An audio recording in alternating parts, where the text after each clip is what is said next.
नमस्कार विद्यार्थियों, जैसा कि हम बात कर रहे थे, 4 सिद्धांत हम पहले पढ़ चुके हैं। जैसा कि मैंने आपको बताया था कि चारों सिद्धांतों में मनोवैज्ञानिकों ने प्रयोग किस पर किए? जानवरों पर, और जानवरों पर प्रयोग करके जो निष्कर्ष निकले इसको बालक पर लागू कर दिया। तो कुछ मनोवैज्ञानिक उठ खड़े हुए और उनमें से एक मनोवैज्ञानिक कौन थे? अल्बर्ट बांडुरा, जिन्होंने दिया सामाजिक अधिगम सिद्धांत। तो पढ़ने जा रहे हैं हम कौन सा सिद्धांत?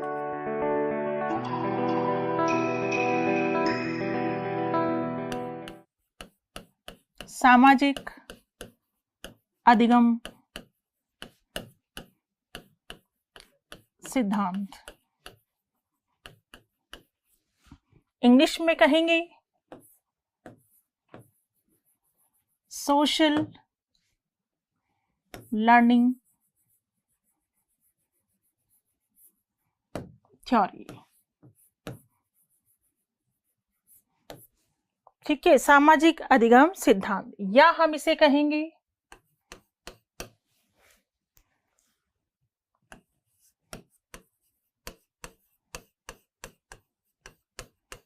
प्रेक्षणात्मक अधिगम सिद्धांत।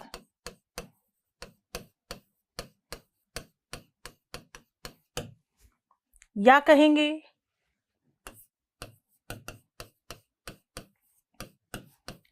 अवलोकनात्मक अधिगम सिद्धांत। इंग्लिश में कहेंगे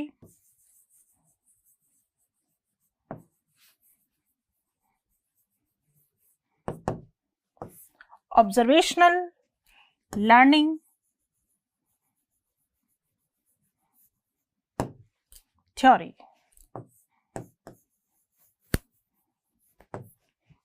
ठीक है, या हम कहेंगे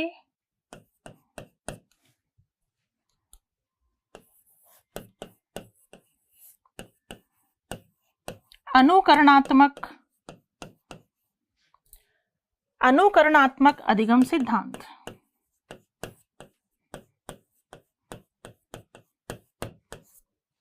इंग्लिश में कहेंगे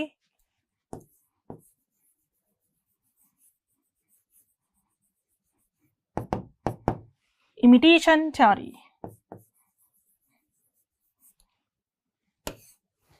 ठीक है, या हम इसे कहेंगे सामाजिक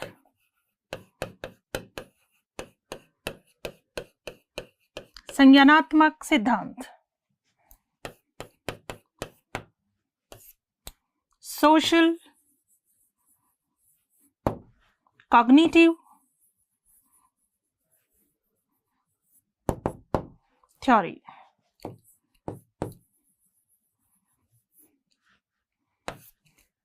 ठीक है, या हम इसे कहेंगे मॉडलिंग थ्योरी।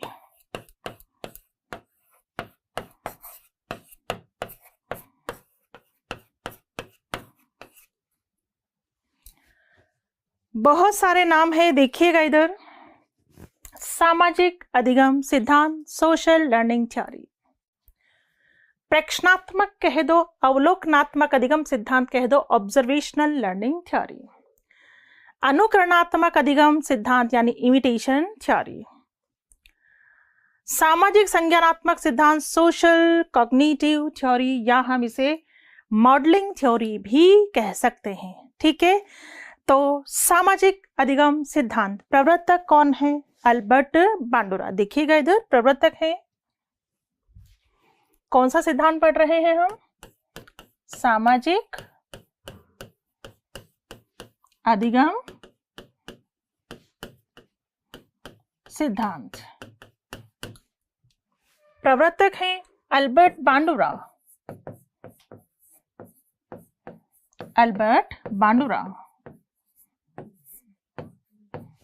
निवासी कनाडा। सिद्धांत कब दिया? 1977 में। ठीक है, सामाजिक अधिगम सिद्धांत प्रवर्तक है अल्बर्ट बांडुरा, निवासी कहाँ के? कनाडा, और सिद्धांत कब दिया? 1977 में। ठीक है, इन्होंने अब प्रयोग किस पर किए? इन्होंने प्रयोग किया है एक तो गुड़िया पर,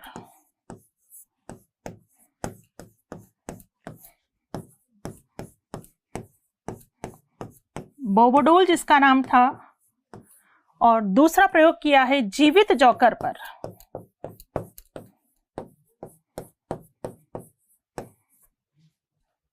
ठीक है, गुड़िया पर प्रयोग किया और जीवित जोकर पर प्रयोग किया। किसने? क्योंकि ये अल्बर्ट बांडुरा जानवरों पर प्रयोग करने के तो बिल्कुल खिलाफ थे, इसलिए इन्होंने प्रयोग किया एक तो गुड़िया पर और एक किस पर किया?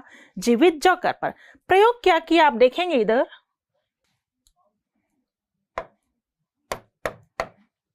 ठीक है, ये है बोबोडोल।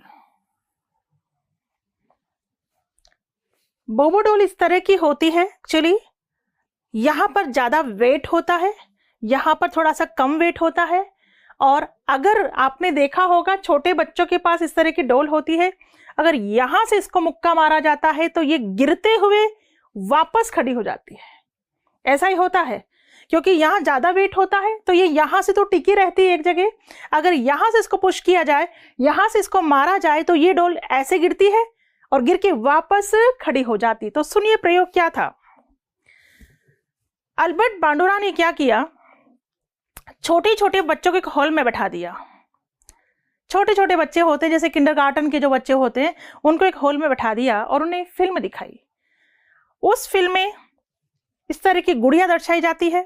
गुड़िया खड़ी होती है, एक महिला आती है, वो उस गुड़िया के बिल्कुल ठोकर मारती है, धक्का देती है, तो वो गुड़िया गिरते हुए वापस घूमकर सीधे खड़ी हो जाती है, गिरते हुए वापस खड़ी हो जाती है, गिरते हुए वापस खड़ी हो जाती है। ऐसा गुड़िया को इसलिए बनाया गया ताकि सभी बच्चों का ध्यान केंद्रित हो कि अरे वाह, बड़ी गजब की गुड़िया है, ये तो गिरती ही नहीं है। तो गुड़िया को अट्रैक्टिव इसलिए बनाया गया ताकि सभी बच्चों का ध्यान केंद्रित हो, क्योंकि बच्चे वहां अवधान करते हैं, ध्यान केंद्रित करते हैं जो चीज उन्हें पसंद आती है, जो चीज उन्हें अट्रैक्टिव लगती है। ठीक है, तो फिल्म दिखाई गई, वो महिला गुड़िया को ठोकर मारती है, गुड़िया की मुक्का मारती है, उसके बाद बुरा भला कहना शुरू कर देती है और फिर उसको गिरा देती है, उसके ऊपर खुद बैठ जाती है। ऐसी फिल्म दिखाई गई और फिर बच्चों से कहा कि बच्चों, फिल्म खत्म हो गई, जाओ प्लेग्राउंड में खेलने के लिए। बच्चे प्लेग्राउंड में खेलने के लिए चले गए। अब उस प्लेग्राउंड में भी बच्चों के सामने एक डोल प्रस्तुत कर दी गई इसी तरह की। बच्चों ने जैसे ही डोल को देखा, दौड़े डोल की तरफ, उस डोल की वही हालत की जैसा कि उन्होंने देखा, वही उसके बिल्कुल ठोकर मारना शुरू किया, मुक्के मारना शुरू किया, नोच डाला, आंखें आंखें फोड़ दी, नीचे गिरा दिया और उसके ऊपर खुद बैठ गए। यह था पहला प्रयोग जो किसने किया? अल्बर्ट बांडुरा ने। अल्बर्ट बांडुरा ने दूसरा प्रयोग किया किस पर? जोकर पर। अब वही बात, छोटे छोटे बच्चों को बैठा दिया, अब उन्हें फिल्म नहीं दिखाई गई, जीवित जोकर खड़ा किया गया। अब जोकर के साथ भी छेड़छाड़ करते हुए दिखाया जाता है। जोकर को कोई इधर से छेड़ रहा है, कोई उधर से छेड़ रहा है, कोई इधर से तंग कर रहा है, कोई उधर से तंग कर रहा है, इस तरह से दिखाया जाता है। और फिर बच्चों से कहा जाता है जाओ बच्चों प्लेग्राउंड में खेलने के लिए जाओ। बच्चे प्लेग्राउंड में खेलने के लिए चले गए। वहां भी प्लेग्राउंड में बच्चों के सामने एक जीवित जोकर खड़ा कर दिया गया। बच्चों की निगाह जैसे ही जोकर पर पड़ी, दौड़े जोकर की तरफ और जोकर की भी वही हालत की जैसा कि उन्होंने देखा। इन प्रयोगों के माध्यम से बांडुरा ने यह निष्कर्ष निकाला कि बालक अनुकरण से सीखता है। बालक कैसे सीखता है? अनुकरण से। अनुकरण में दोनों चीजें आ जाती हैं, देखना व सुनना। अनुकरण में दोनों चीजें आ जाती है। तो अल्बर्ट बांडुरा ने निष्कर्ष निकाला कि बालक अनुकरण से सीखता है, जैसा देखेगा वैसा करेगा, जैसा सुनेगा वैसा बोलेगा। और बिल्कुल ये सही बात है। बालक कैसे सीखता है? अनुकरण से। बात समझ में आई? तो यहां मुख्य शब्द क्या है? अनुकरण। मुख्य शब्द क्या है यहां? अनुकरण। तो अल्बर्ट बांडुरा का यह कहना है कि छोटे बच्चे होते हैं, अनुकरण से सीखते हैं। हमें क्या करना चाहिए? बच्चा सही व्यवहार कर रहा है तो हमें तुरंत सकारात्मक पुनर्बलन देना चाहिए, और अगर बच्चा गलत व्यवहार कर रहा है तो हमें तुरंत नकारात्मक पुनर्बलन के माध्यम से गलत व्यवहार को वहीं पर रोक देना चाहिए। इसीलिए इस सिद्धांत का नाम क्या रखा गया? सामाजिक अधिगम सिद्धांत। सामाजिक अधिगम सिद्धांत नाम क्यों रखा? समाज द्वारा मान्य जो बातें हैं, ठीक है, उनको तो हमें सकारात्मक पुनर्वन से बालक को और मोटिवेट करना चाहिए, लेकिन जो समाज द्वारा अमान्य बातें हैं उन्हें हमें नकारात्मक पुनर्वन के माध्यम से वहीं पर छोड़ देना चाहिए। इसलिए सिद्धांत का नाम क्या रखा गया? सामाजिक अधिगम सिद्धांत। तो अल्बर्ट बांडुरा ने गुड़िया और जीवित जोकर पर किए गए प्रयोगों से निष्कर्ष क्या निकाला? बालक कैसे सीखता है? अनुकरण से। यहाँ मुख्य शब्द ध्यान रखोगे क्या? अनुकरण। ठीक है, मुख्य शब्द आपको अनुकरण ध्यान रखना है। देखिएगा इधर, तो इस सिद्धांत में मुख्य शब्द आपको क्या ध्यान रखना है? अनुकरण। तो अब मैं बात कर रही हूं अनुकरण द्वारा सीखने की प्रक्रिया।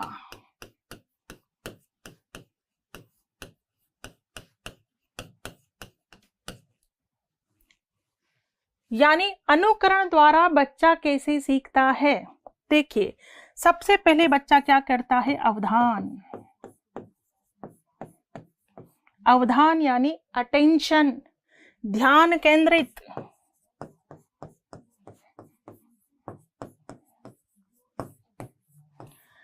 जिस पर बच्चा अवधान करता है उसकी क्रियाओं को क्या करता है? धारण।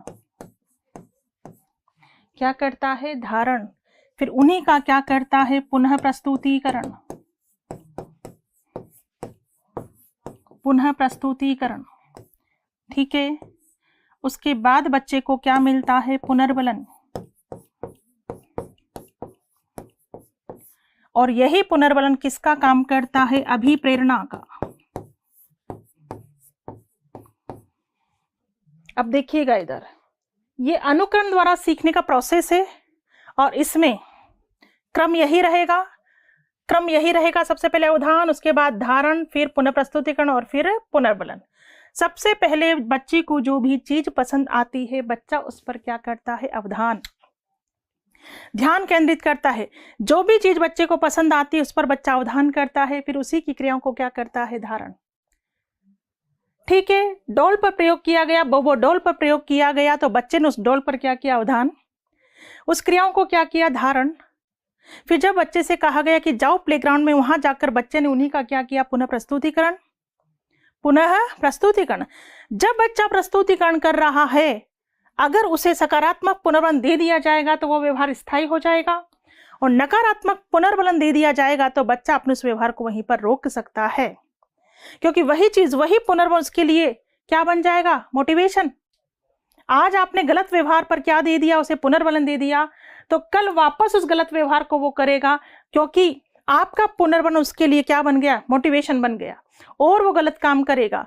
तो कहने का मतलब यह है, बच्चा छोटा बच्चा होता है, हमें छोटे बच्चे की सारी हरकतें पसंद आती हैं, लेकिन पेरेंट्स को इतना ध्यान देना चाहिए कि पेरेंट्स को हमेशा बच्चे की गलत हरकत पर उसे नकारात्मक पुनर्बलन देना चाहिए और सही हरकत पर सकारात्मक। कैसे? एक उदाहरण देती हूं आपको। शक्तिमान नाटक आता था पहले, हाँ, मुकेश खन्ना बनता था शक्तिमान, गंगाधर उसका नाम था, बिल्कुल सही है आप। शक्तिमान नाटक आता था पहले। उस समय आपने पेपर में एक खबर पढ़ी होगी कि छोटे से बच्चे ने छत पर चढ़कर शक्तिमान बनने की कोशिश की और धड़ाम नीचे गिर गया। पढ़ी होगी आपने खबर। अब देखो हुआ क्या था, घर में टीवी ऑन था, नाटक आ रहा था। कौन सा टीवी में? शक्तिमान। सब बैठकर देख रहे थे, बच्चा भी बैठकर देख रहा था। तो उस नाटक में बच्चे ने अवधान किस पर किया? शक्तिमान पर, क्योंकि वो थोड़ा डिफरेंट था, वो थोड़ा अट्रैक्टिव था। तो अवधान किस पर किया? शक्तिमान पर। शक्तिमान पर अवधान किया और उसकी क्रियाओं को क्या कर लिया? धारण। धारण कर लिया। अब नाटक हो गया खत्म, टीवी हो गया बंद। अब वो बच्चा अपने पेरेंट्स के पास आता है और पेरेंट्स के पास आकर कहता है कि पता है मुझे शक्तिमान की एक्टिंग करनी आती है, जरा करके दिखाऊं क्या? तो पेरेंट्स कहते हैं अरे वाह बेटा, शक्तिमान की एक्टिंग करनी आती है तुम्हें, जरा करके दिखाना। तो बच्चा पुनः प्रस्तुतिकरण करता है, शक्तिमान की एक्टिंग करके दिखाता है, और पेरेंट्स ठहाका मारकर हंस देते, अरे वाह बेटा, उसकी तारीफ कर देते, कितनी गजब की एक्टिंग करते हो, मतलब उसे कौन सा पुनर्जन्म मिल गया, सकारात्मक। कुछ पेरेंट्स तो क्या करते हैं, घर में मेहमान आते हैं, मेहमानों के सामने बड़े कॉन्फिडेंटली अपने बच्चे को बुलाते हैं, बेटा आना जरा इधर, जरा इन अंकल आंटी को भी शक्तिमान बन के दिखाना। तो बच्चा उन अंकल आंटी को भी शक्तिमान बन के दिखाता, ये लो अंकल आंटी भी खुश, जबरदस्त तालियां बज गई, जबरदस्त पुनर्जन्म मिल गया। यही कारण हुआ कि बच्चा नेक्स्ट डे छत पर चढ़कर भी क्या बनने लगा, शक्तिमान। शक शक शक और धड़ाम गिर गया नीचे। जब बच्चा पहली बार पेरेंट्स के सामने प्रस्तुतिकरण कर रहा था, उसी समय यदि पेरेंट्स रोक देते, टोक देते, बेटा गलत बात है, ऐसा मत करो, चक्कर आ सकते हैं, गिर सकते हो, तो बच्चा नेक्स्ट डे छत पर चढ़कर शक्तिमान बनने की कोशिश नहीं करता। वही तो बात है, छोटे बच्चे की सारी हरकतें हमें लुभाती है, लेकिन हमें अंतर करना आना चाहिए। बच्चे की गलत हरकत पर कभी सकारात्मक पुनर्बल ना दें, क्योंकि वही पुनर्बल उसके लिए मोटिवेशन का काम करेगा, नेक्स्ट डे फिर वही वो काम करेगा। बालक ऐसे ही सीखते हैं। तो सबसे पहले बच्चा क्या करता है, अवधान, उसी की क्रियाओं को क्या करता है, धारण, फिर उन्हीं का क्या करता है, पुनः प्रस्तुतिकरण, और पुनः प्रस्तुतिकरण करने पर बच्चे को क्या मिलता है, पुनर्बलन, जो उसके लिए किसका काम करता है, मोटिवेशन का। इतनी बात क्लियर है। तो अनुकरण द्वारा सीखने की प्रक्रिया आप ध्यान रखेंगे, अवधान, धारण, पुनः प्रस्तुतिकरण और पुनर्बलन। ठीक है, आगे हम चर्चा करते हैं। एक नोट आपको ध्यान रखना है,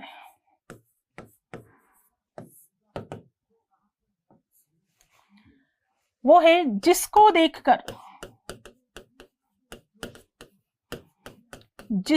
देखकर बालक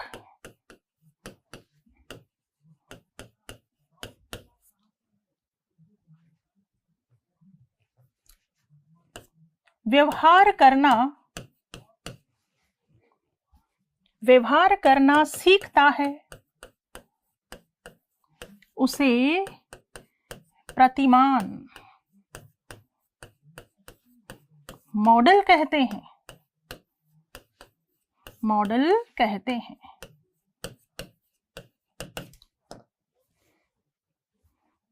एक और नोट है, वो ध्यान रखना है आपको,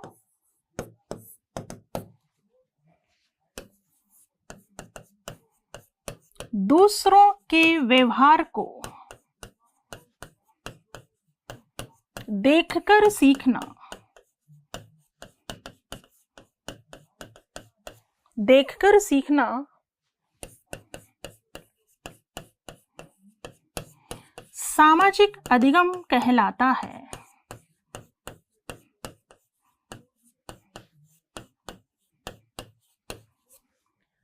अब देखिएगा इधर, जिसको देखकर बालक व्यवहार करना सीखता, उसे क्या कहते हैं, प्रतिमान, उसे मॉडल कहते हैं। ये मॉडल वर्ड आपने सुना होगा, प्रतिमान वर्ड आपने सुना होगा। ये मॉडल वर्ड अलग अलग जगह अलग अलग वे में यूज होता है। पहली बात तो यही, जिसको देखकर बालक व्यवहार करना सीखता, उसे मॉडल कहते हैं। अरे छोटे बच्चों के सामने टीचर भी मॉडल होता है। छोटे बच्चे टीचर पर क्या करते हैं, अवधान करते हैं, टीचर की क्रियाओं को क्या करते हैं, धारण करते हैं। तो पहली बात तो ये कि जिसको देखकर बालक व्यवहार करना सीखता, उसे क्या कहते हैं, प्रतिमान। दूसरा, आपने देखा होगा, आपने बीएड एसटीसी वगैरह किया, आपने जब बच्चों को पढ़ाया तो आप मॉडल लेकर गए होंगे। ताजमहल पढ़ा रहे हैं तो आप ताजमहल को तो उठा के नहीं ले जा सकते, उसका मॉडल लेकर गए होंगे। रेलगाड़ी के बारे में पढ़ा रहे हैं, रेलगाड़ी ले जा नहीं सकते, उसका मॉडल लेकर गए होंगे। टेम्पल के बारे में पढ़ा रहे हैं, टेम्पल उठाकर नहीं ले जा सकते, उसका मॉडल लेकर गए होंगे। तो बड़ी वस्तु का छोटा रूप भी क्या कहलाता है, प्रतिमान। ठीक है, किसी बड़ी वस्तु का छोटा रूप क्या कहलाता है, प्रतिमान। तीसरे होते हैं शिक्षण प्रतिमान। तीसरे क्या होते हैं, शिक्षण प्रतिमान, जिसमें बच्चों को सीखने सिखाने के तरीके बताए जाते हैं। ठीक है, तो प्रतिमान वर्ड अलग अलग वे में यूज होता है। यहाँ हम बात कर रहे हैं जिसको देखकर बालक व्यवहार करना सीखता है, उसे क्या कहते हैं, प्रतिमान। ठीक, दूसरी बात, दूसरों के व्यवहार को देखकर सीखना कौन सा अधिगम कहलाता है, सामाजिक अधिगम। किसे कहते हैं, सामाजिक अधिगम। दूसरों के व्यवहार को देखकर सीखना सामाजिक अधिगम कहलाता है। इतनी बात क्लियर हो गई। इतनी चर्चा को एक बार वापस सुन सकते हैं आप, देखिएगा इधर।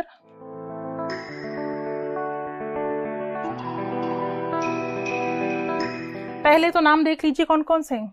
सामाजिक अधिगम सिद्धांत, प्रेक्षणात्मक अधिगम, अवलोकनात्मक अधिगम का अर्थ अब आपको क्लियर हो रहा होगा। प्रेक्षण यानी देखकर, अवलोकन यानी देखकर गहराई से देखता है और देखता है और वैसा ही करता है, तो प्रेक्षणात्मक या अवलोकनात्मक अधिगम।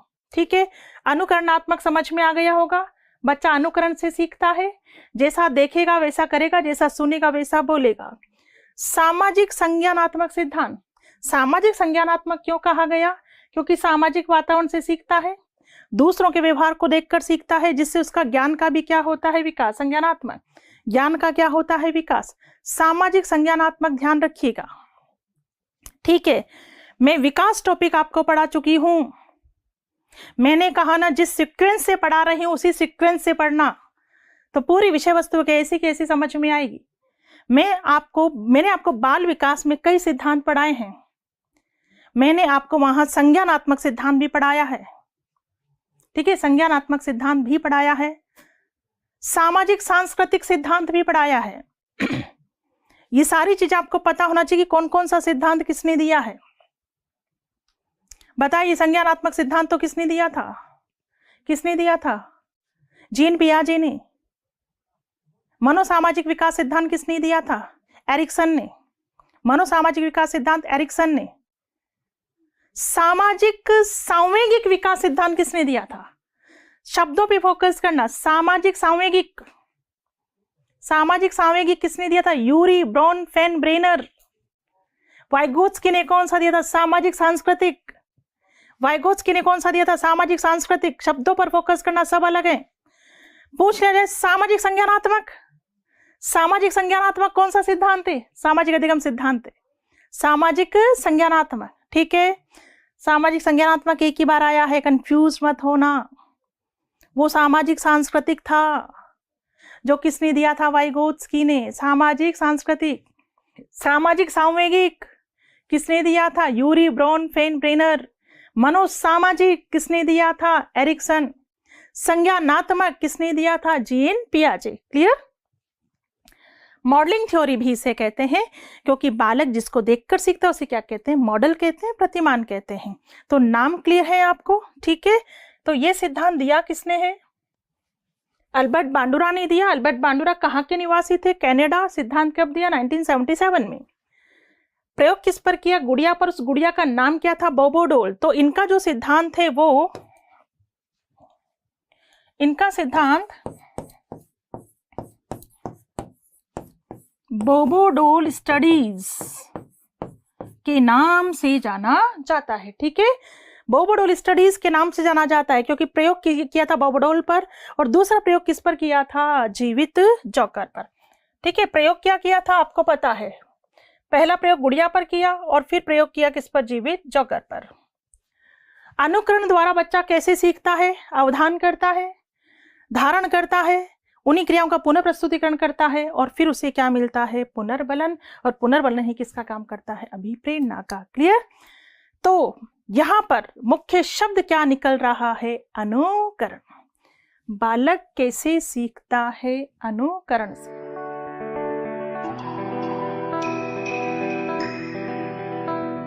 शैक्षिक महत्व देखिए, सामाजिक अधिगम सिद्धांत के शैक्षिक महत्व देखने जा रहे हैं हम। पहला है, बालक के व्यक्तित्व निर्माण में यह सिद्धांत विशेष उपयोगी है। किसमें? व्यक्तित्व निर्माण में।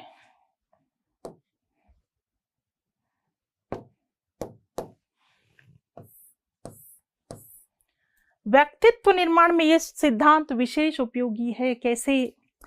हम बालक के उचित व्यक्तित्व का निर्माण करना चाहते हैं, हमें छोटे से ध्यान देना होगा।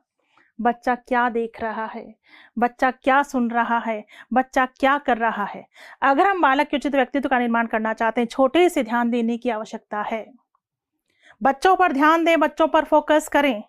सीखने की आयु होती है वो, तो क्या देख रहा है, क्या सुन रहा है। पूरी टीवी में नेगेटिव प्रोग्राम्स भी आते हैं, पॉजिटिव प्रोग्राम्स भी आते हैं। पेरेंट्स को ध्यान देने की जरूरत है कि बच्चा क्या देख रहा है। नेगेटिव प्रोग्राम्स देखेगा वैसे ही असर बच्चे पर होगा। बच्चों को अच्छा दिखाने की जरूरत होती है, बच्चों को अच्छा सुनाने की जरूरत होती है, क्योंकि बच्चा कैसे सीखता है? अनुकरण से सीखता है। तो विशेष ध्यान देना होता है छोटे में। कई घरों में क्या होता है, हाउसवाइफ्स होती हैं, घर के काम से फ्री होकर के कुछ महिलाएं, 4-5-6 महिलाएं बैठ जाती हैं कौन सा गेम खेलने, निंदा गेम। जानते होंगे आप, निंदा गेम खेलते भी होंगे। बहुत फेवरेट और पसंदीदा गेम होता है ये आपका, सुबह से कब शाम हो जाती है पता ही नहीं चलता निंदा गेम में। आओ निंदा निंदा खेलें। तो कुछ महिलाएं आपस में बैठकर निंदा गेम खेलने लग जाती है। आओ सास की निंदा, जेठानी की निंदा, देवरानी की निंदा करो। इतना तो ध्यान दे लो कि छोटा बच्चा वहां नहीं होना चाहिए। छोटा बच्चा बीच में बैठा होता है, वो भी पार्टिसिपेट करता है कि हाँ मैंने भी सुना था। क्या व्यक्तित्व का निर्माण करोगे उसका? छोटे से बच्चों को आप निंदा गेम में शामिल कर रहे हो, कैसा उसका व्यक्तित्व का निर्माण होगा? आपको अपने उद्गार व्यक्त करने हैं, करो। इतना तो ध्यान दे लो कि छोटा बच्चा बीच में नहीं होना चाहिए। और वैसे भी जहां बड़े बात कर रहे हो वहां छोटों का कोई रोल नहीं होता। बड़ों ने बात करना शुरू किया, बच्चा बैठा, उससे कहो बेटा जाओ यहां से। दूसरी बार फिर आप बात कर रहे हैं, बच्चा बैठा है, फिर कह दो बेटा उठो यहां से। तीसरी बार आपके कहने की जरूरत नहीं पड़ेगी, वो खुद ही उठ के चला जाएगा। उसे पता है कि बड़ों की चर्चा शुरू हो गई, अब मेरा यहाँ कोई काम नहीं है। हम जैसा बच्चों को सिखाएंगे वैसा बच्चा सीखेगा। और हर पेरेंट्स ये चाहते हैं, खुद कैसे भी हो, लेकिन हर पेरेंट्स ये चाहते हैं कि उनका बच्चा तो अच्छे व्यक्तित्व का धनी होना चाहिए। हर पेरेंट्स ये चाहता है। तो अगर आप ऐसा चाहते हैं कि बच्चे के उचित व्यक्तित्व का निर्माण हो तो छोटे से इन बातों पर ध्यान दें, ठीक है? तो व्यक्तित्व निर्माण में ये सिद्धांत विशेष उपयोगी है। सेकंड देखिए, छोटे बालक सही व गलत व्यवहार में अंतर करने में अपने को असमर्थ पाते हैं। यही कारण है कि वे गलत व्यवहार को अनुकरण के माध्यम से सीख लेते हैं। बिल्कुल, अरे छोटा बच्चा है, छोटे बच्चे के सामने दोनों व्यवहार, एक सही और एक गलत। बच्चे का ध्यान कहाँ केंद्रित होगा? सिंपल, जो आकर्षित तरीके से प्रस्तुत होगा वहां ध्यान केंद्रित होगा। गलत व्यवहार आकर्षित तरीके से प्रस्तुत है तो बालक का ध्यान केंद्रित होगा, अवधान करेगा, बच्चा अनुकरण से सीख लेगा। तो हमें करना क्या चाहिए? सही व्यवहार को आकर्षित तरीके से प्रस्तुत करना चाहिए हमेशा, ताकि बच्चे का ध्यान केंद्रित हो और बच्चा उसे अनुकरण के माध्यम से सीख सके। क्योंकि बच्चे बिल्कुल नहीं जानते क्या सही है क्या गलत है। जो हम बच्चों को सिखाना चाहते हैं अट्रैक्टिव तरीके से प्रेजेंट करें। कई बार पेरेंट्स की शिकायत होती है, हमारा बच्चा हमारे सिखाने से कुछ सीखता ही नहीं, होता है ऐसा। तो क्या करें आप जो भी अच्छी बात बच्चे को सिखाने जा रहे हैं या सिखाना चाहते हैं, अगर ऐसा कोई अच्छा प्रोग्राम टीवी में आ रहा है, आप टीवी ऑन करके बैठ जाएं, वॉल्यूम थोड़ा सा तेज कर लें, क्योंकि आप चाह रहे हैं कि बच्चा उस प्रोग्राम को देखे। तो बिल्कुल आप देखने बैठ जाएं, ऑटोमेटिकली बच्चे का ध्यान भी केंद्रित होगा और बच्चा अनुकरण से सीख लेगा। क्योंकि होता है ऐसा, कई बार हमारे सिखाने से बच्चा नहीं सीखता तो हम दूसरा तरीका अपनाएं। कैसे भी करके बच्चे के सामने प्रस्तुतिकरण करो, बच्चा उस व्यवहार को देखेगा और सीखेगा। तो बिल्कुल छोटे बालक नहीं जानते, गलत व्यवहार अट्रैक्टिव तरीके से प्रेजेंट होगा तो वो गलत व्यवहार को अनुकरण से सीखेगा। अच्छा व्यवहार अट्रैक्टिव तरीके से प्रेजेंट होगा तो वो उसे अनुकरण से सीखेगा। क्लियर? चलिए, नंबर 3 है, कक्ष परिस्थितियों में बालक के सामने सदैव आदर्श व्यक्तित्व वाले प्रतिमान, आदर्श व्यक्तित्व वाले प्रतिमान प्रस्तुत होने चाहिए। यस, कक्ष जिसमें बच्चों के सामने टीचर प्रतिमान होता है, कम से कम शिक्षकों को तो आदर्श व्यक्तित्व वाला होना चाहिए। छोटे बच्चे टीचर पे अवधान करते हैं, टीचर मॉडल होता है, टीचर प्रतिमान होता है। और बच्चों आप भी जानते होंगे, कई जगह टीचर क्लास में झुंझला जाता है, शब्दों का प्रयोग करने लग जाता है बच्चों के लिए। तो वो बच्चा जो घर जाकर टीचर की नकल करता है, कैसे? आपने देखा होगा, छोटे बच्चे टीचर पे अवधान करते हैं, घर जाकर पुनः प्रस्तुतिकरण करते हैं। कैसे करते हैं?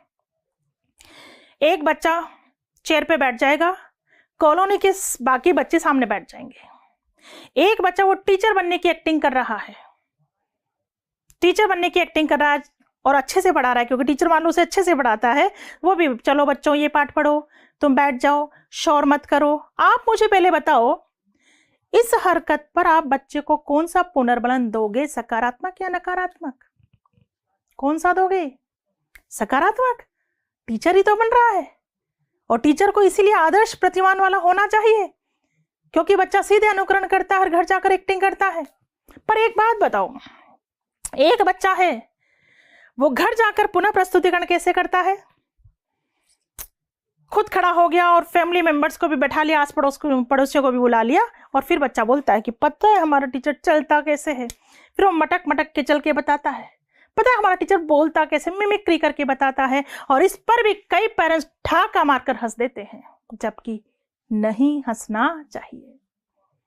टोके उसी वक्त बच्चे को कि बेटा, जिससे तुम पढ़ते हो, जिसका तुम आदर करते हो, जिसका तुम रेस्पेक्ट करते हो, उसकी इस तरह से मिमिक्री नहीं करनी चाहिए, उपहास नहीं उड़ाना चाहिए। जिन बच्चों को उसी समय ये संस्कार दे दिए जाते हैं, वो बिल्कुल उचित व्यक्तित्व के धनी बनते हैं। ऐसे बच्चे कभी टीचर की मिमिक्री नहीं करेंगे, बड़ों का उपहास नहीं उड़ाएंगे। इसीलिए तो कहते हैं, गलत हरकत पर तुरंत नकारात्मक दौड़, सही हरकत पर सकारात्मक। तो कक्ष में कम से कम शिक्षकों को आदर्श व्यक्तित्व वाला होना चाहिए। कुछ टीचर कक्षा में खड़े होकर के प्रवचन देते हैं बच्चों को, देखो बच्चों, मादक पदार्थों का सेवन करना बहुत बुरी बात है। और इंटरवल हुई और वही टीचर बच्चे को पैसे देता है, रुपए देता है, बेटा जरा लेकर आना, उसी बच्चे से मादक पदार्थ मंगवा लिए जाते हैं। या फिर छुट्टी हो गई, बच्चे गुजर रहे हैं, तो बच्चे ने देखा टीचर उस शॉप पे खड़ा हुआ, स्मोकिंग चल रही है। अब आप ही बताओ, देखी हुई बात अब ज्यादा असरकारक होगी या सुनी हुई? आप अपनी गलत हरकतों को नहीं छोड़ सकते, मत छोड़ें, कंट्रोल तो कर सकते हो। कम से कम बच्चों के सामने तो ऐसा प्रस्तुतिकरण ना करें, क्योंकि बालक अनुकरण से सीखता है। जैसा देखेगा वैसा करेगा, जैसा सुनेगा वैसा बोलेगा। तो पेरेंट्स को और टीचर्स को विशेष ध्यान देने की आवश्यकता है। पेरेंट्स को भी अपने आप में एक मॉडल होना चाहिए, अपने आप में एक प्रतिमान होना चाहिए, क्योंकि बच्चा देखकर सीखता, बच्चा लेक्चर से नहीं सीखता। बच्चे को हम लेक्चर मेथड से सिखाने की कोशिश करेंगे तो नहीं सीखेगा, बच्चा तो देखकर सीखेगा। हम बच्चे को हाथ जोड़कर अभिवादन करना सिखाना चाहते हैं, तो हम पहले दूसरों का अभिवादन हाथ जोड़कर करें, बच्चा अपने आप सीख जाएगा। तो हमें खुद एक आदर्श के रूप में प्रस्तुत होना चाहिए बच्चों के समक्ष, पेरेंट्स को, टीचर्स को, क्योंकि बालक अनुकरण से सीखता है। तो ये सिद्धांत हमारा कंप्लीट हुआ, सामाजिक अधिगम सिद्धांत, बालक कैसे सीखता है अनुकरण से। आगे की चर्चा करेंगे नेक्स्ट क्लास में। फेसबुक पर लाइक करें, यूट्यूब पर सब्सक्राइब करें और डाउनलोड करें VJ education app by doctor Vandana Jadaun और पाएं free demo classes, free model test papers और free motivational videos. For more information call us on 9587 305 306।